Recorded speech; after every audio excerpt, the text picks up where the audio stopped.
How are we doing, everyone? Good afternoon. This is Just a Cup. I'm Brian Fetzer, world's greatest team. We are getting ready to host a little coach's time here with Coach Mac from Wisconsin.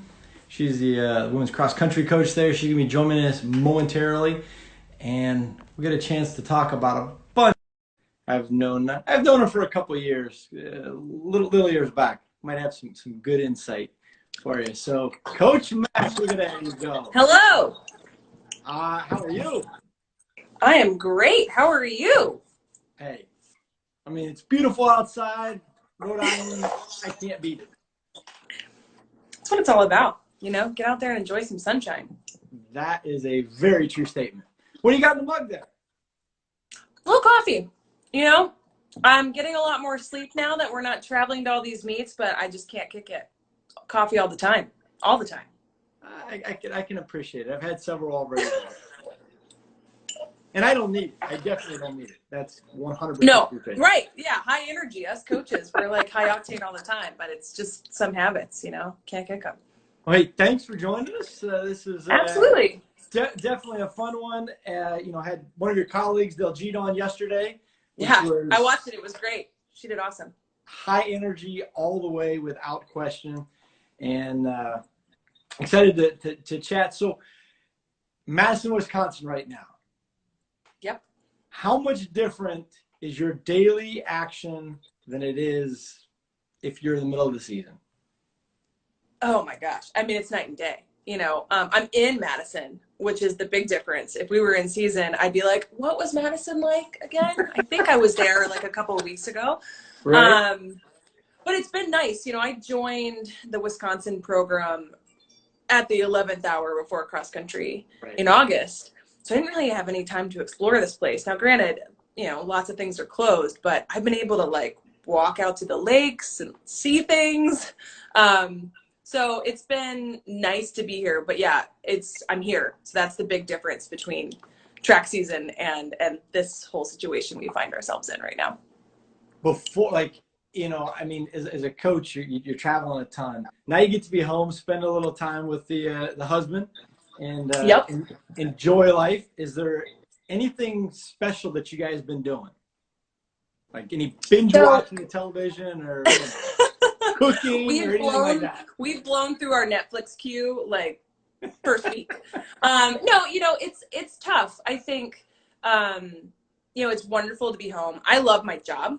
Like I love coaching. I love being with my team. I love seeing, you know, everyone and that energy you get from being with the student athletes. Sure. So, you know, I wouldn't say I'm enjoying this more, but it is nice to be here. We, in a weird twist of fate, purchased a home like the second day of quarantine. So it was a bit, you know, so I've gone from planning on coaching all spring to I'm like now the general contractor. Apparently I can demolish kitchens and lay tile and rip out drywall and do all kinds of stuff. So, you know, you just learn new skill sets. No, I mean, that's awesome. The Alec Haycock talks about his honey-do list down at William Mary. You know, he was checking off all these things that he had in store for, you know, whenever it was. And now he gets to do that. So that's awesome. So you blown through.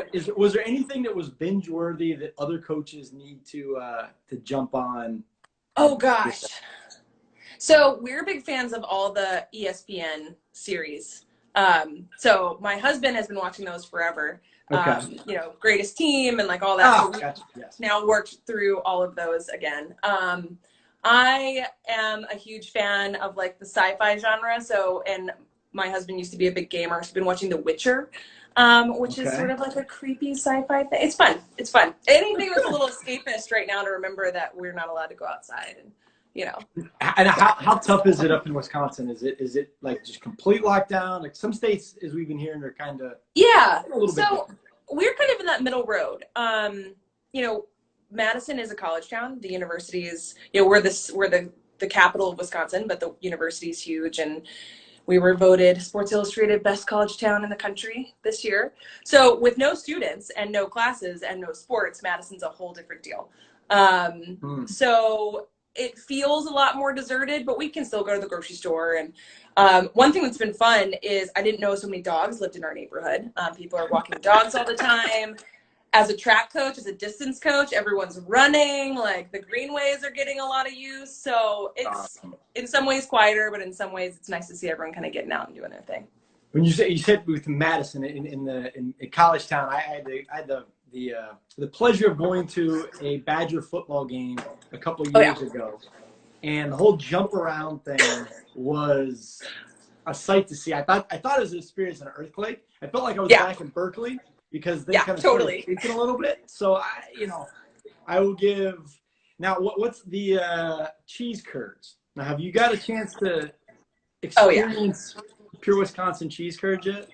They were kind of the first thing on the bucket list. Like, I am gonna need it's cheese, it's fried, it's gooey, it's perfect. Right. Cheese and beer, that's what the Wisconsinites do, and they go together really beautifully. And if you can get some cheese curds at a Madison football game, like, you're really hitting apex Badgerdom there. That's we gotta stay warm somehow. So you eat all the cheese curds in the fall, and then you make it through the winter. And it's kind of nature's way of keeping us from freezing to death. I love it. I love it. Well, you said you just got to Madison. This is a quick thing, a quick quick turnaround, a quick journey into coaching in Madison. You've been at a couple different places. Yeah. In Wisconsin. Was at Radford before that, and Charlotte before that, after being a college athlete out of Berkeley. Yep. Talk about the journey as a younger coach. You're taking the steps. What is that like? On that path of going from a volunteer assistant to a coach at a small school to a bigger school and kind of. Yeah, I mean, you nailed it. I mean, I feel really lucky that I was able to get, a volunteer position early on with UNC Charlotte under director Bob Olson there, and he was amazing. Ed Schlichter was the head distance coach there at the time. And that kind of turned into making $1,200 a year to making, a couple $1,000 a year. But, what an incredible opportunity with some of the best student athletes ever to cut your teeth and fall in love with coaching. Right. I didn't know when I graduated from Berkeley that I was going to do this. It was kind of I can do this for a while. And I got the taste for it right away. But I loved that job. I was there for 4 years. Really loved Charlotte, and I got some really good advice early on in my career because I had a lot of anxiety about taking the next step. And I think a lot of young coaches do. There's a confidence aspect, especially for female coaches. I think believing that you're ready to take the next step is hard. So I got some great advice, and it was take the leap, be relevant, go learn and go grow and experience things and set yourself up to be at a better path. So took the job at Radford, head men's and women's cross country coach. And it was, nothing could have cemented that this is my life path. This is my calling more. Incredible staff. Brent Chumbley was the director there. Mark White was the sprints coach. Gerard Tobler was the jumps coach and everything coach. And then just the most special group of student athletes in the world, the men and the women, were phenomenal. We're in this tiny little rural town in Virginia.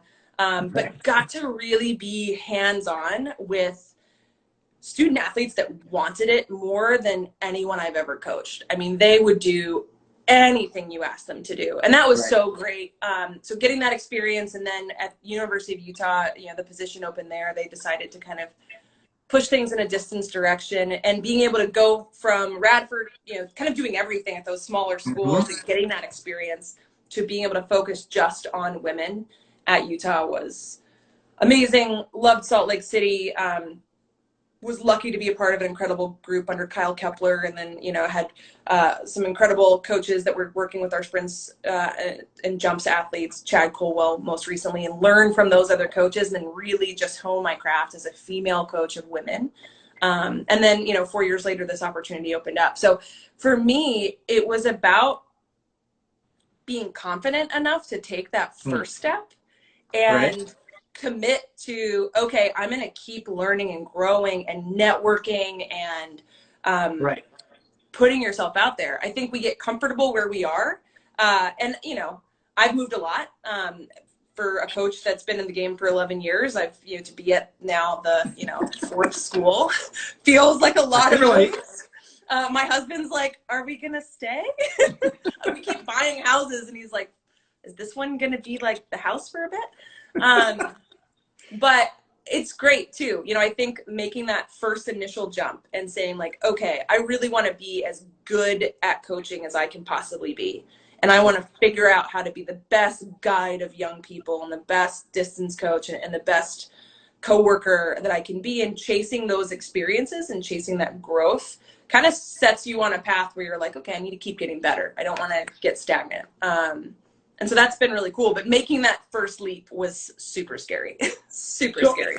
Okay, so you're talking about you're learning, you're growing. How if somebody were, if you were, if you were able to describe you as a coach, what would that be? I'm an asshole. I'm just kidding.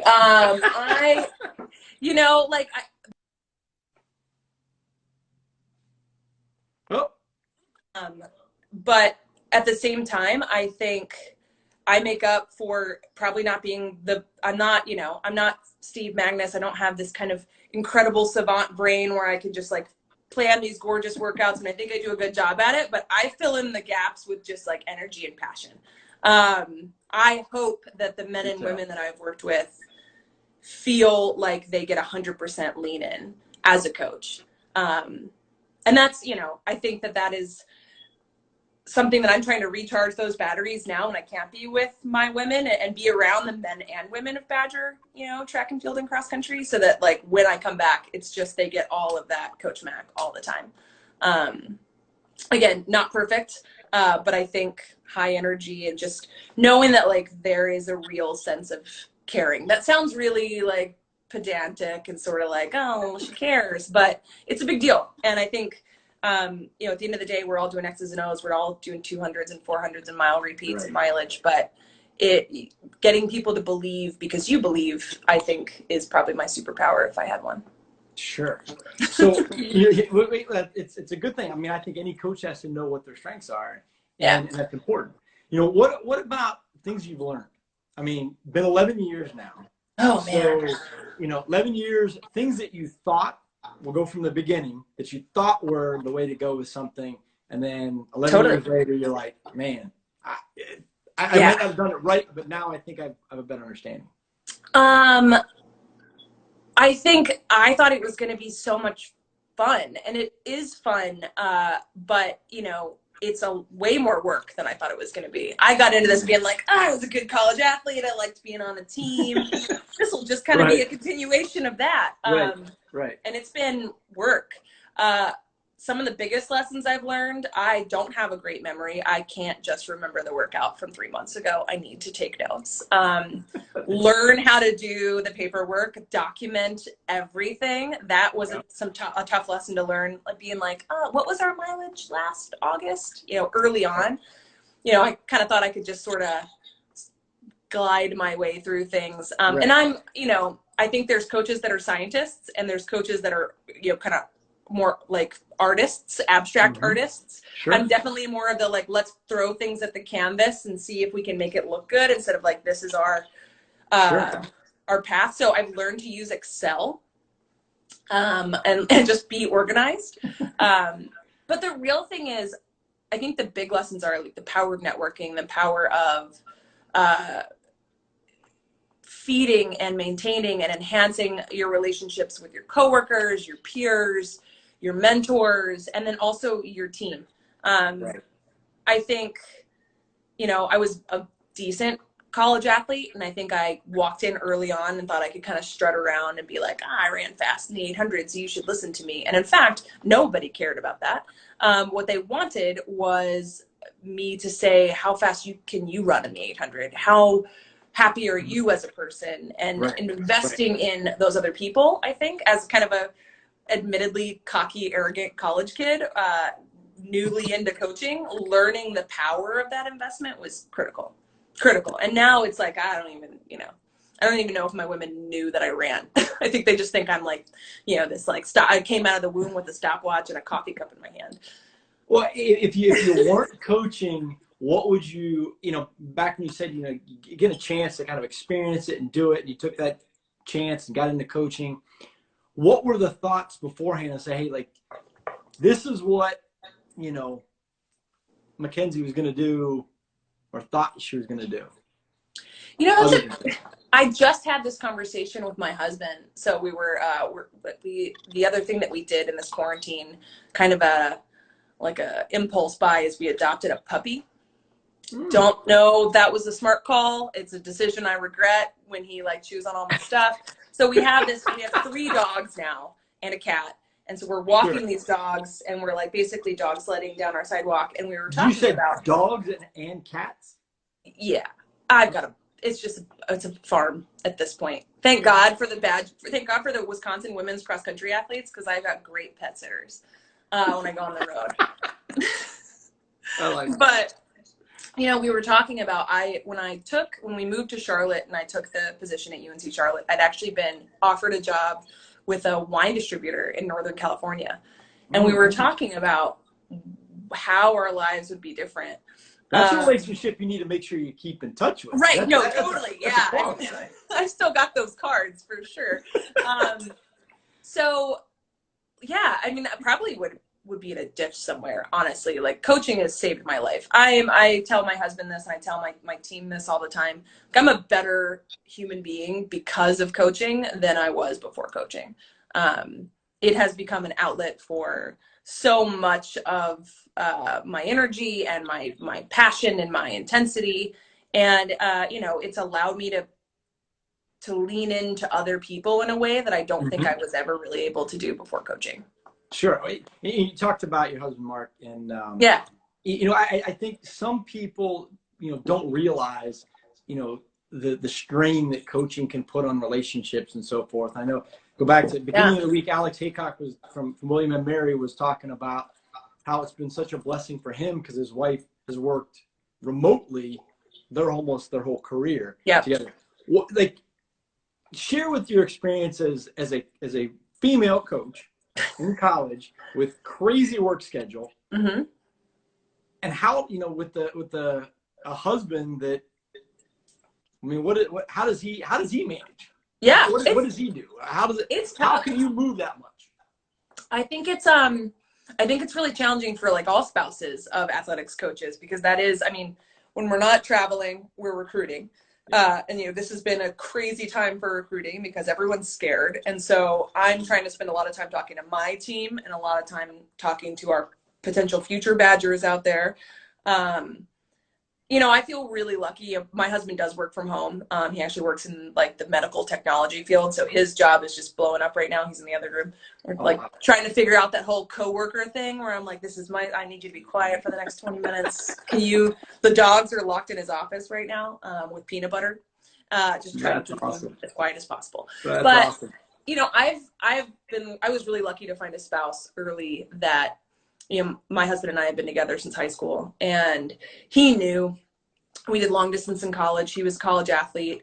When I started doing this, we had some conversations that were like, listen, I think I really like coaching, but this is going to be hard. And he opted to pursue a career that would allow him to work remotely. So I won the lottery. I have avoided a lot of the struggles of other coaches whose spouses have jobs outside of the house or whatever.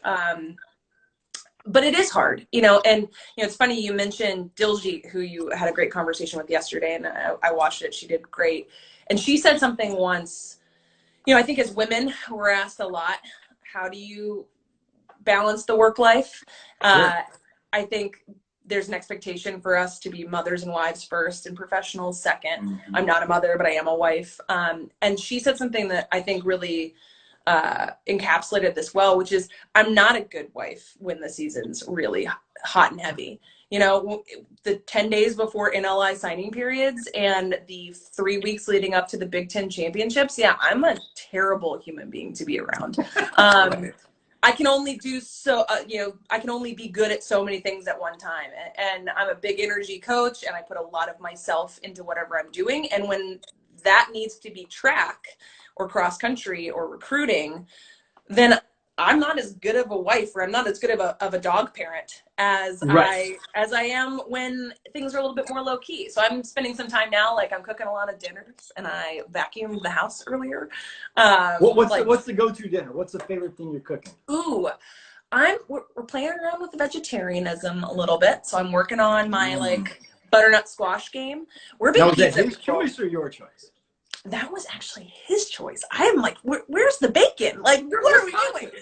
Trader Joe's has some could never go vegan. I'm all about the cheese. Trader Joe's has some really good vegan chorizo that will scratch your savory meat itch, but also help you save the environment.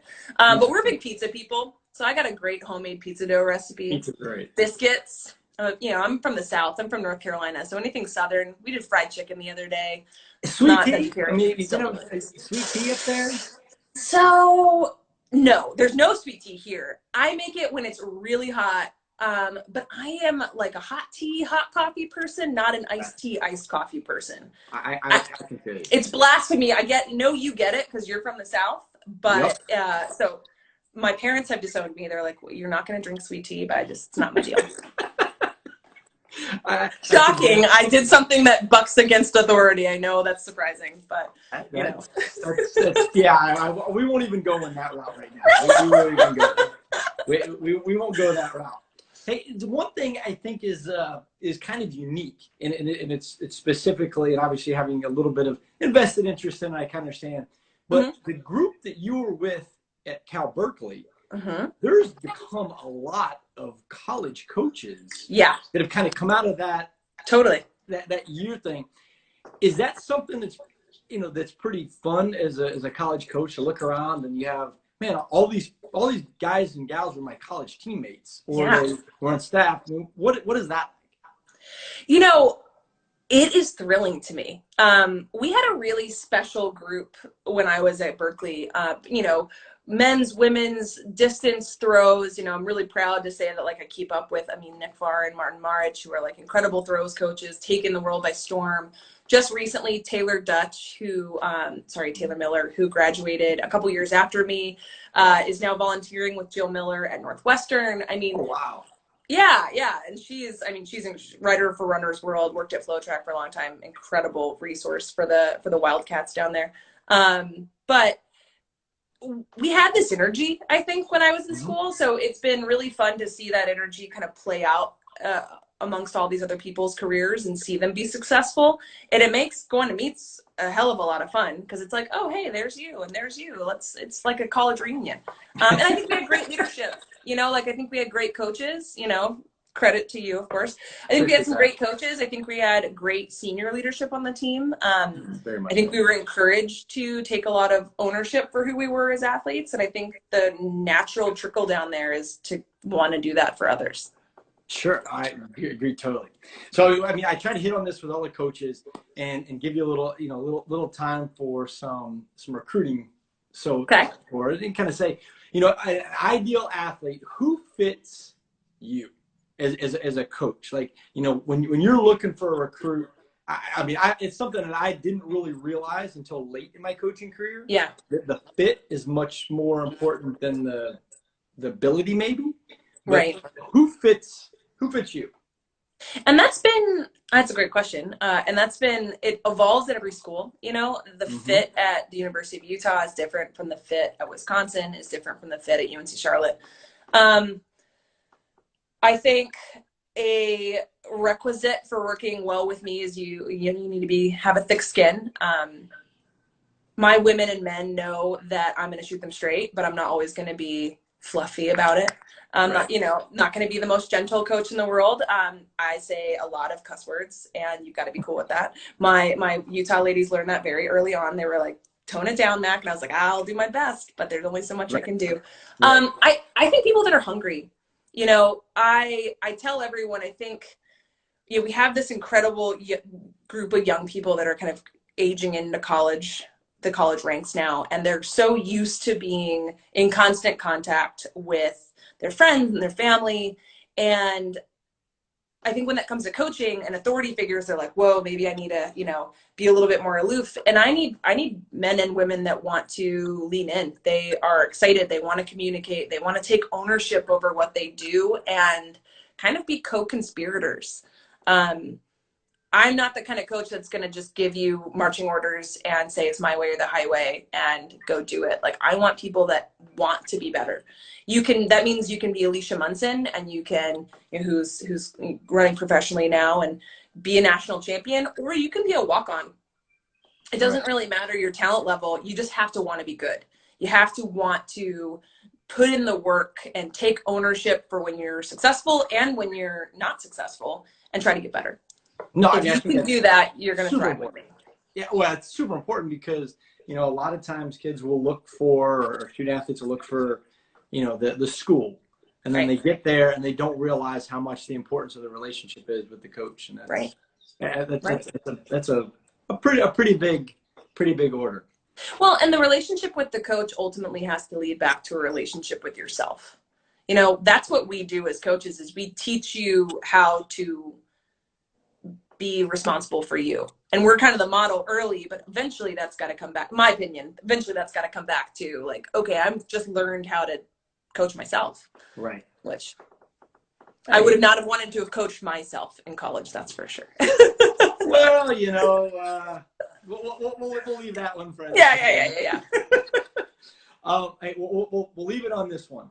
Okay. If you could give advice to a young coach, male or female, you know, take your pick or make it general. If they wanted to get into coaching and they wanted to go that route, what advice would you give them? First off, learn a trade that can pay your bills while you're coaching. And getting paid nothing. Figure out how to pour drinks, learn how to be a barista, you know, get yoga certified, learn how to put on roofs. You know, I spent a lot of time working multiple jobs, and I'm so glad that I didn't run to the first paid coaching position, because my time at my first school, when I was barely sleeping and just trying to scrape together enough money for rent, like, that's when I was paying my dues. Don't be afraid of that. I think a lot of coaches, especially young coaches now, feel like they're going to go get that ACC or SEC or Big Ten job right out the gates. And that's not always what you need. It's hard to learn that way.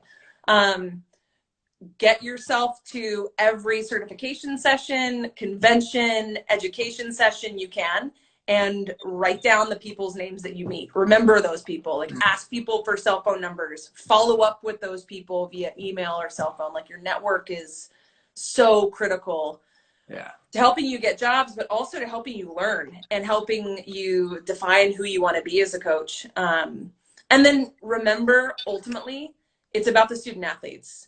It's about these young people, their experience, what you're giving them as the most exciting time in your life. Like, this is going to be your career. And hopefully for people that get into this career, it lasts decades.